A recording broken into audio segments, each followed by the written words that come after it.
1. 4 years ago, when I was 15, me and my parents moved to a new apartment and we decided to get a puppy. We would walk him 4 or 5 times a day, but we still struggled a lot with my dog's separation anxiety. So I imagine for the first weeks it must have been hell to my neighbors because he would bark and cry whenever we left him alone.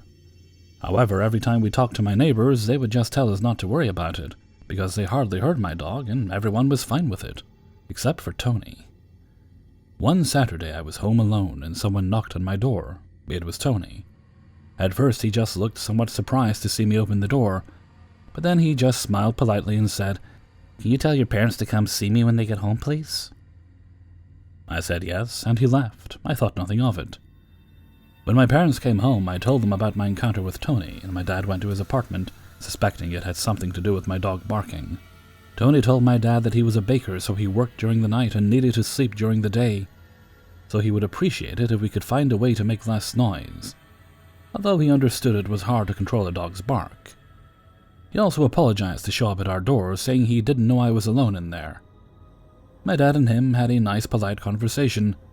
My father apologized for the inconvenience, and came home and we did our best to deal with my puppy's anxiety. And it worked. My dog, of course, still barked, but wasn't so agitated as he used to be. Flash forward a few weeks. Every time my dog sensed Tony going down the stairs of our apartment building, my dog would go nuts. He was a fairly friendly dog towards people, but he absolutely hated this guy. And Tony had stopped talking to us, ignoring us every time we ran into him, or he simply would just stare at us. One day, me and my mother came home, and on our apartment door were 6 holes, like if someone had punched the door with a key or something sharp. My mother, very naive, thought maybe we had done that damage ourselves throughout the months. That's when Martha, one of our neighbors, calls my mother worried about me, questioning her if I had been home alone during the afternoon. My mom said no. That's when Martha tells us that someone came banging and kicking at our door while screaming a bunch of insults, making a scene so terrifying that her 11-year-old son, on the apartment 2 floors above us, got so scared he hid under his bed for 4 hours until Martha came home, because he thought someone was breaking into our house. A few weeks later, there was a city fair at night, and my parents and I, plus Martha and her family, headed out of the building to go to the fair. We came back earlier, around 11 p.m. At almost 12 a.m., someone rang our doorbell. My dad went to see who it was, but no one responded. Usually when this happens, we either go to the window to try and see who it is, or we go downstairs, because it usually is the mailman. But since it was midnight, my dad found it very strange and didn't go downstairs. He ignored it, and we all went to bed. Well, the next morning my mother runs into Martha. She tells my mom that when they came back from the fair, they found Tony hidden in the dark, under the stairs, with a freaking baseball bat in his hands. He looked nervous but said someone had rang his doorbell and he found it weird that someone would do that so late at night. So he had come downstairs to see who it was, with the baseball bat. My mom immediately knew what had happened. He had rang our doorbell expecting my dad to come downstairs to see who it was. I don't know if his plan was to attack my dad, but my father, worrying about me and my mother's safety, since he wasn't home during the week, went upstairs fuming and knocked on Tony's door. When he saw my father, I swear he almost passed out. My father confronted him and Tony started crying. He said he sometimes did drugs and he didn't know what he was doing, apologized for damaging our door with a pocket knife, and for what happened the night before. He couldn't even lie. Turns out the reason my dog freaked out when he sensed him and barked so much was because Tony waited until everyone in the building had left for work and went to my door and kicked it, making my dog more furious each time. And not so much because of his anxiety. My dad said very calmly, "This is the last time I will talk to you. Next time you come near or even look in the direction of my family again, I will make sure to make my point clear. Do you understand?" The guy kept crying and trying to hug my dad. We went to the police and filed a report, but we stopped seeing Tony. Turns out his wife kicked him out and filed a restraining order for her and their daughter because one morning she woke up with him staring at her and their daughter sleeping, and the whole house smelled like gas because he had left the stove on. We moved shortly afterwards. So Tony, let's not meet. 2.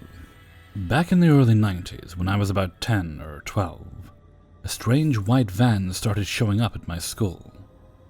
I lived in a small town and even smaller neighborhood, so no unknown cars and people tended to stand out, even to a kid.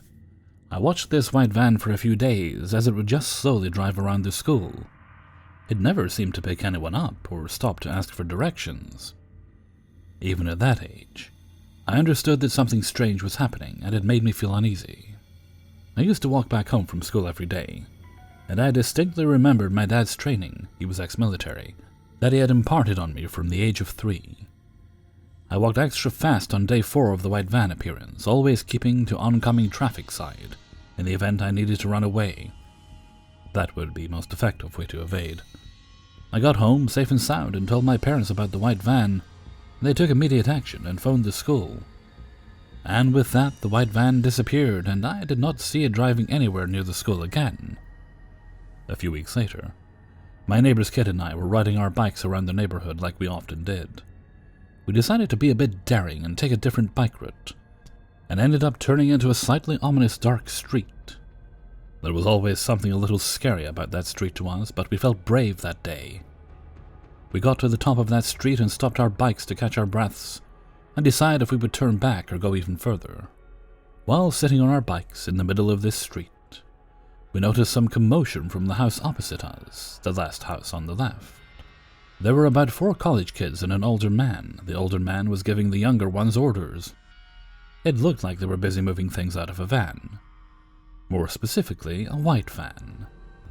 There was also a small, bloody handprint on the side of the van. My friend and I looked at each other in fear and panic, and before we could ride away, the older man looked straight at us. He then said something, but I couldn't hear as we were already turned around and pedaling faster than we ever have before. We rushed to our homes to tell our parents.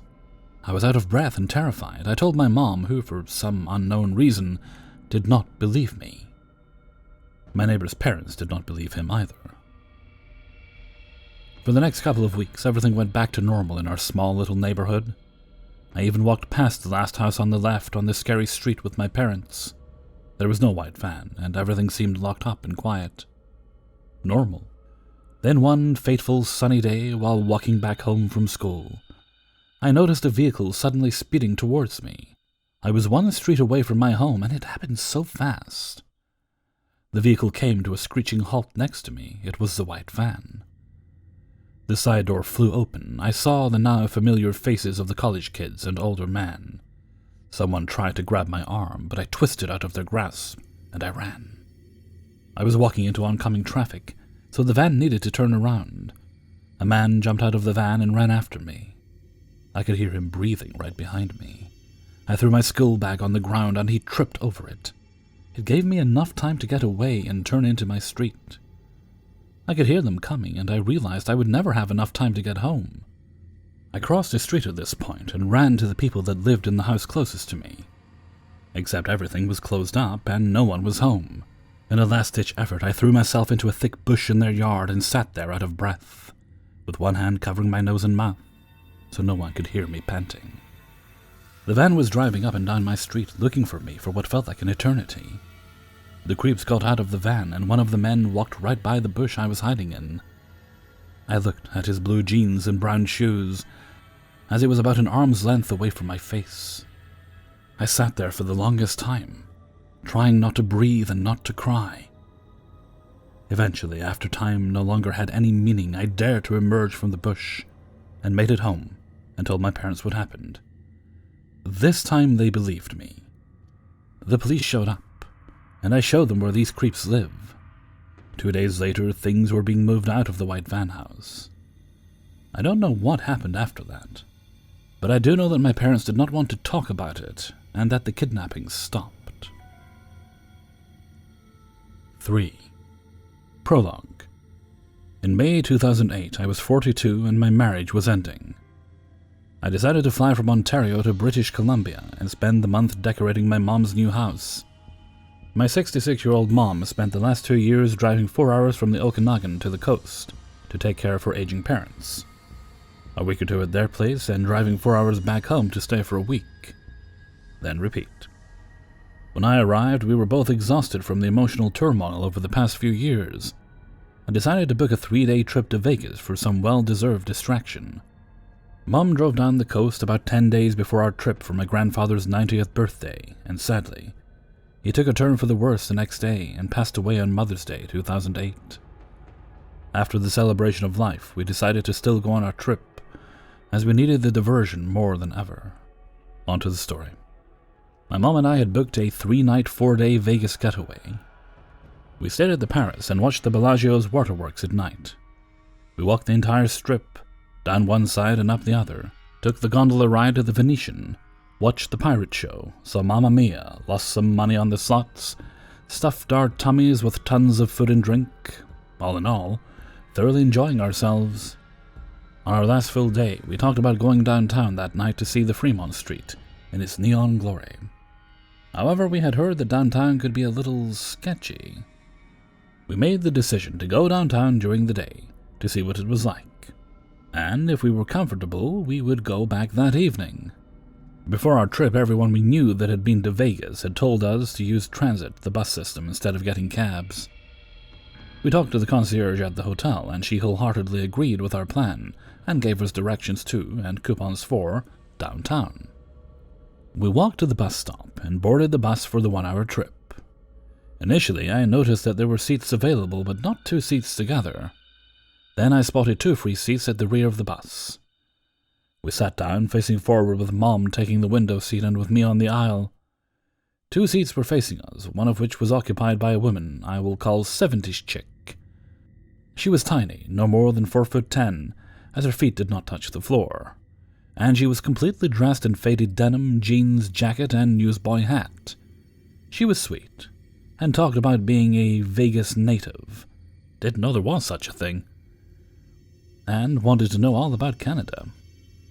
As we chatted, I had noticed the gentleman across the aisle from me seemed extremely hungover, or more likely still drunk at 10 a.m. from the smell.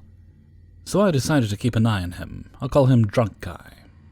Around halfway through the ride, the bus stopped, and some interactions at the front of the bus caught my eye. A shirtless man was being lectured by the bus driver. The shirtless man reached into a paper bag and pulled out a bright pink shirt and put it on. As he made a beeline for the rear of the bus, he came into full focus, and his appearance was burned into my mind. He was about 5'9", and skinny, really skinny. He was probably about 50, looked more like 70. His face was full of sores and his teeth were yellow. His hair and beard were white and unkempt. Think Russell Hodgkin, Doc from Z Nation, really, really stoned. He was wearing cowboy boots, ripped and well-worn jean shorts, a vibrant pink brocade blouse from Chinatown, and a very frayed straw cowboy hat. He brushed by me and flopped down in the long bench seat across the back of the bus. Let's call him McCracken. The bus continued its journey. Mom and I continued chatting with 70s chick. Drunk Guy continued swaying in his seat, all while McCracken muttered to himself. As we were talking to 70s chick, McCracken screamed out, "Stop looking at me!" 70s chick looked shocked and stated, "I'm not looking at you, I'm just sitting here." Realizing he could probably hear everything we were talking about, none of us said a word. 70s chick looked at me and tilted her head a bit and raised her eyebrows at me. McCracken bellowed, "I said stop looking at me!" Suddenly, 70s chick slid down in her seat and began kicking her legs in the air, as I caught a flash of neon pink, red, and silver in my left peripheral vision.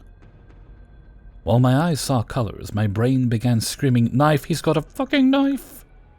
I spun towards my mom, grabbed her by the shoulders, pushed her up against the window, and spun back around, covering her with my body.